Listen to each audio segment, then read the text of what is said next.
We're back, and here's our first victim for this week's Wildflower Mosey. This is Wild Leek, also called Ramp, R-A-M-P, with these really nice showy clusters of white flowers in midsummer.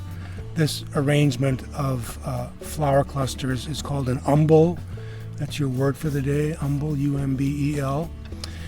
And wild leeks are interesting in that the foliage comes up in early spring, these big green strap-like leaves, and then they die back to the ground. They disappear usually by July or maybe even earlier, and then the flowers come up later without leaves, so it's really unusual.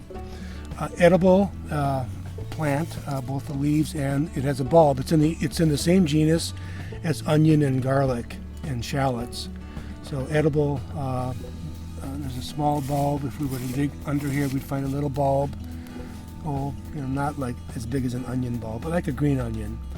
And they're edible. People collect them, eat them. Usually they cook them or make soup out of them. If you eat them raw, they're extremely strong. And people say that if you have eaten wild leeks, people will know that you've eaten them for several days because they're very strong and it kind of emanates out your whole body. But some people do collect them and eat them. But really pretty, striking flower clusters this time of year, wild leek or ramp.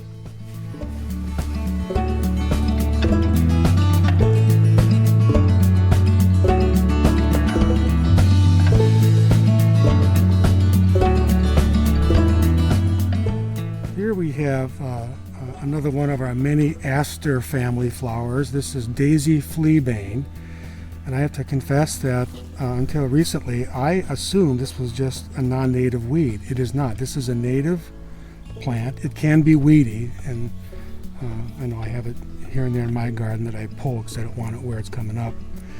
It's an annual, so it comes up from seed and flowers every year and then it's done. A typical aster flower with these outer, they're called ray flowers, and these inner yellow disc flowers. Every one of these is an individual flower botanically, but we think of the whole thing as being a flower. But they're small, probably the smallest of the daisy or aster-like flowers that grow around here, and very pretty. Narrow, kind of strap-shaped leaves, or lance-shaped, with coarse toothing along the edge. Can get quite tall. This one is, over 3 feet tall, almost 4 feet tall. And again, it can be a little weedy, but we forgive it when it's that pretty. So, Daisy Fleabane. The old folklore is that if you use this plant, the foliage of this plant, in your house, it would repel fleas. This is a fairly common plant that very few people know. This is called heal-all or self-heal.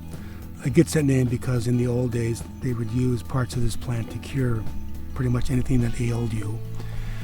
There's debate whether this is native or introduced. I guess since there's debate, I'll consider it native then because it's a really pretty flower.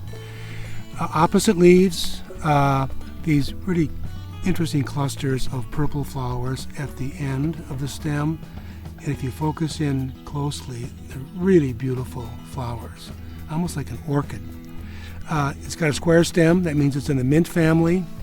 I think people also in the old days would harvest the foliage as an edible green. But this is heal-all or self-heal.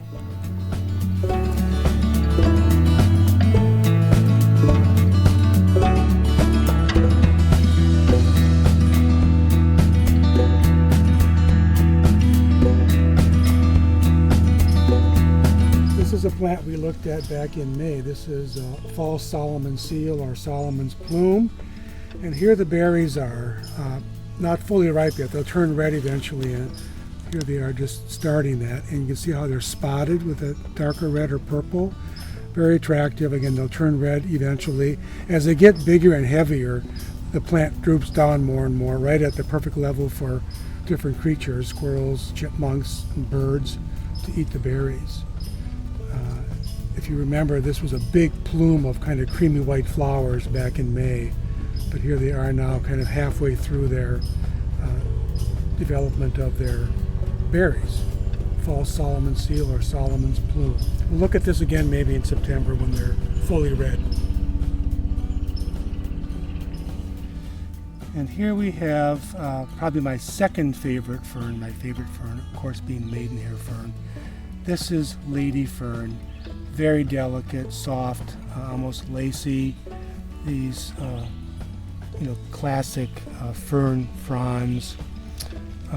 This is a small one.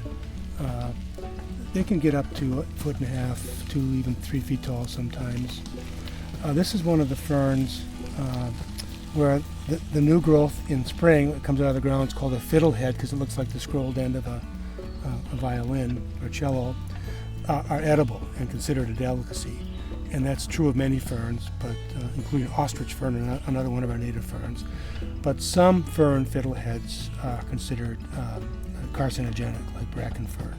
So you've got to, kind of like mushrooms, you have to know what the species is before you pick it and eat it. But some people will collect fern fiddleheads in spring for salads and things.